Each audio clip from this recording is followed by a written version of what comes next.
Assalamualaikum and a very good evening. So today we are going to learn about simple present tense rules.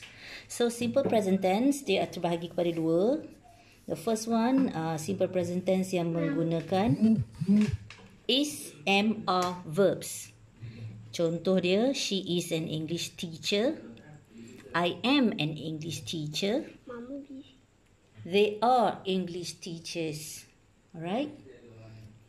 So, kalau kita boleh tengok dekat sini, yang ni lah dia punya verb dia. Is, am, are.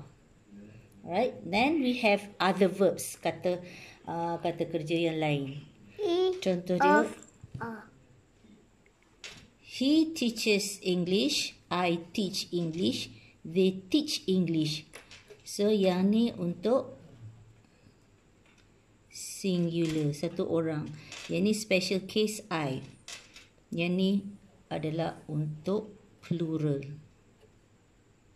Okay. Bila plural tu saya akan buat tanda ramai ni lah. So dekat bahagian ni tadi, ni dia punya undang-undang dia. So this one with verbs. So with verbs ada yang ada S. So let's move on to the next one. Yang ni yang other verbs tu. Untuk other verbs,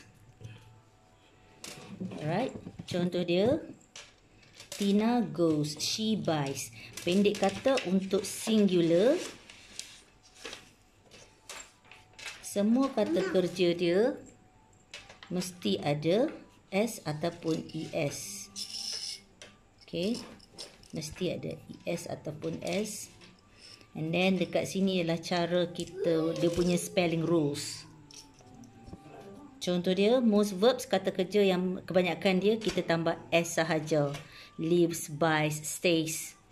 And then there are words that ending in consonant plus Y. Kata kerja yang akhir dengan Y, tetapi sebelum huruf Y tu ada huruf konsonan. Contoh dia try, jadi tries. Carry, carries. Berry, berries. Then yang ni, kenapa yang ni Y tetapi dia tak menjadi macam ni? Sebab sini sebelum huruf Y ialah huruf vowel. Bila huruf vowel dia tak tukar lah. Dia tambah S saja. Tetapi kalau huruf sebelum Y huruf konsonan, so you have to change.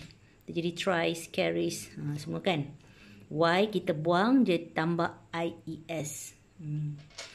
And then words that ending with, ending in s, z, ch, sh, x, kita kena tambah ES. Okay, contoh dia miss, misses tambah ES. Buzzes, catches, fixes. Kalau brush, dia jadi brushes, wash, washes. Macam tu. And then we have exception. Pengecualian untuk these two words. Go jadi goes, do jadi does. Bukan do's, do's. Ramai budak sebut do's. No, this one is does. Right? And then we have simple present tense for other verbs. Untuk plural. Kalau plural senang saja. Contohnya the boys. Ali and I, Tina and Ami, they, we, both of them, all of them. So sini dia jadi kata akar balik. Kata kerja dia root word. Okay. So these are the examples. I am a fighter. Yang ni yang the first rule tadi. Is, am, are punya rule.